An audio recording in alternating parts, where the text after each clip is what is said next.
Today we're going to look at a specific type of sequence called an arithmetic sequence, and then also talk about finding the sum of the terms of the sequence, which is what we call a series.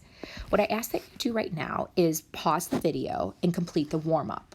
Once you're finished with the warm-up, please play the video and see what the correct answers are, and obviously email me if you have any questions about anything that you're seeing.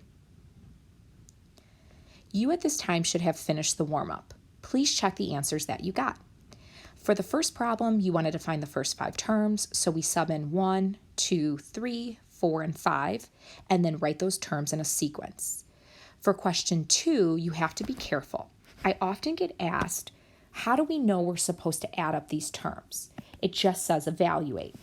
Remember that sigma, this symbol right here, always means sum.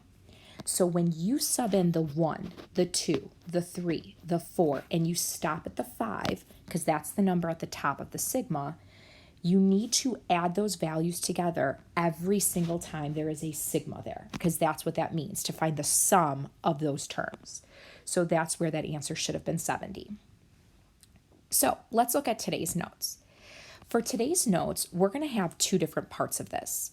Part 1 is writing a rule for an arithmetic sequence, and part 2 is finding the sum of an arithmetic series. Let's start with writing the rule.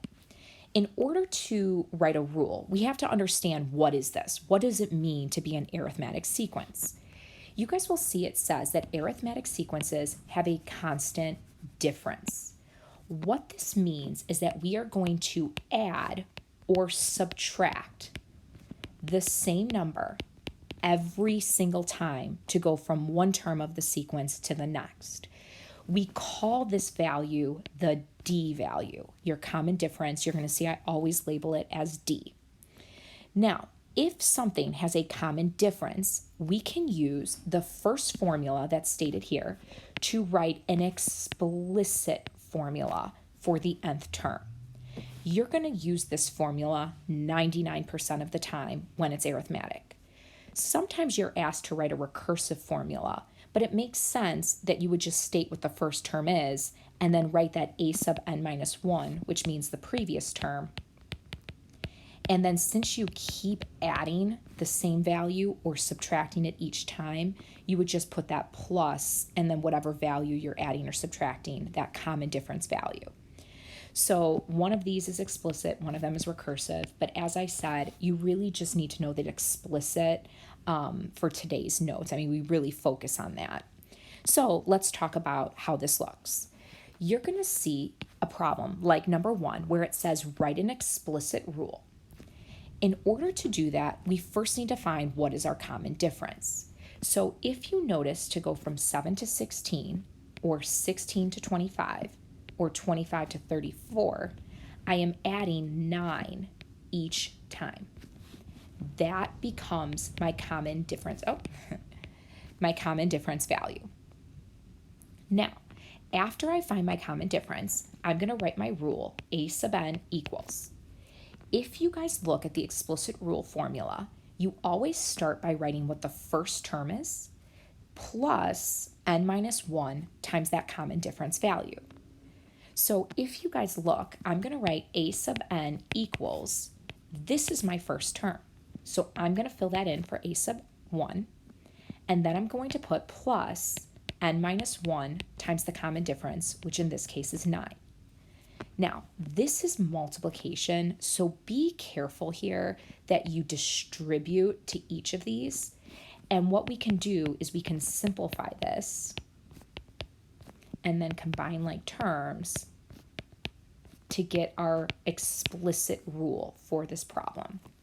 Now remember, explicit rule means I can sub in a 1 and I should get 7. I should sub in an n equals 2 and I should get 16. Or n equals 3, I should get 25. So the cool thing about these explicit rules is you can sub in that number directly and you can check your work to make sure it gives you each term of that sequence.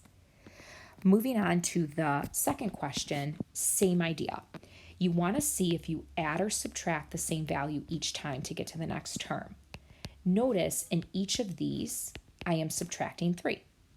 So as a result, my common difference value is -3.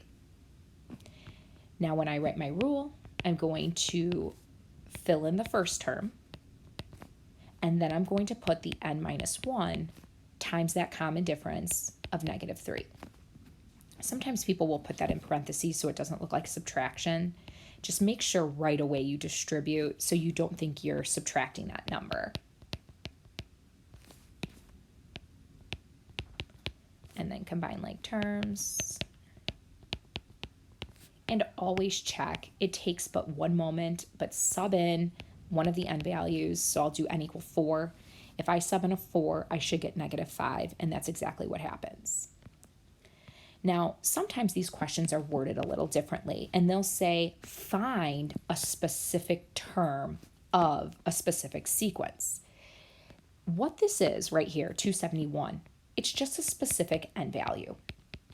Think about here how if I wanted to find a specific n value, I just sub it in directly to my formula, which means that if I want to do this problem, I just need to come up with that formula doing exactly what we just did for 1 and 2, but then at the end, I need to sub in 271 to get that answer that I'm looking for. So let's start like we did the other two problems. I'm going to check for this common difference value. And note that in each of these cases, I am subtracting 6. So that becomes that common difference value. Now to write my rule, I'm going to write the first term plus n minus 1 times that common difference.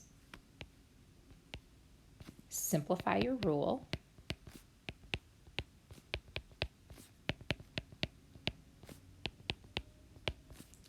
And then before you do anything else, check to make sure it works.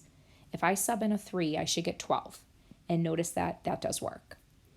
Now to finish this problem, you are going to sub in for n 271. So if I want to find the 271st term, every n value, I'm going to sub in a 221. And by 221, I mean 271. And then I am going to simplify that using my calculator. I've already done that work because I already did this note sheet one time. This is my second time doing this video, but it had crashed the first time, so it didn't save. So that is why that is already typed into my calculator. And that's it. Now, the final problem in this type is one that, if you think about it, you really don't have to do too much algebra. They're telling you that the 8th term of a specific sequence is 26 and the 12th term is 42. Now, they want you to find the first 5 terms, and they also are telling you that this is arithmetic. Well, with that being said, let me charge my iPad. You can actually just think about this and take your little time just to write it out. The 8th term is 26. That would mean 1, 2, 3, 4, 5, 6, 7, 8. This is my 8th term, and it's 26. And then I can keep going, 9, 10, 11, 12. My 12th term, I'm told, is 42. So if you think about it, I'm going to add a common difference to get to the 9th term. And then I'm going to add a common difference to get to the 10th term. Then I'm going to add a common difference to get to the 11th term. And then one more time, I'm going to add that common difference, and it should equal 42. So just set this up like any algebraic equation. 26 plus, notice that I'm adding the common difference 4 total times. And that makes sense, right? To go from 8 to 12, isn't that adding that difference 4 times?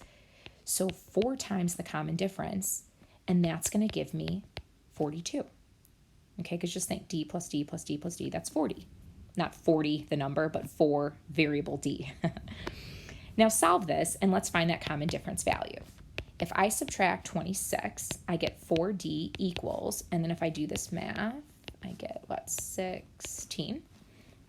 And then from there I could divide by 4. I get a common difference equal to 4. Now, if you have a small set of numbers and I ask you to find the first 5 terms, one way you can do this is just take your sequence And instead of adding 4, because, right, wouldn't that get me here? That would make that 30. That would make this 34, 38. If I want to go the other way, I could just subtract 4. So wouldn't that be 22? And then I could subtract 4 again. That would be 18. I could subtract 4 again. 14, 10, 6, subtract 4 again. 2, subtract 4 again. Negative 2. And I can go about getting my first 5 terms just thinking about it. Another way you could do this, though, is by using the formula. If you think about it, the formula says we need to know the common difference and the first term. While I don't know the first term, I do know that the 8th term is 26. So if I wanted to use the formula, I could say a sub 8 equals the first term, which we don't know, plus n minus 1 times the common difference, which we just found to be 4. Use red so you can see that. So let's fill in. If the a sub 8 is going to equal this, we already know that a sub 8 equals 26. And we already know that for a sub 8, the n value would be equal to 8. So if you wanted to solve for a sub 1, we could just do 8 minus 1, which is 7, times the 4, 28, and then we could subtract that, and we can get that a sub 1 equals negative 2, and then we could take that value and add the common difference to get to the next term, to get to the next term, to get to the next term, until we have the first 5. So there's different ways you could go about doing that, and if you actually look at the key for this problem, you'll see there's even another way you can go about doing this one. So whatever makes most sense to you.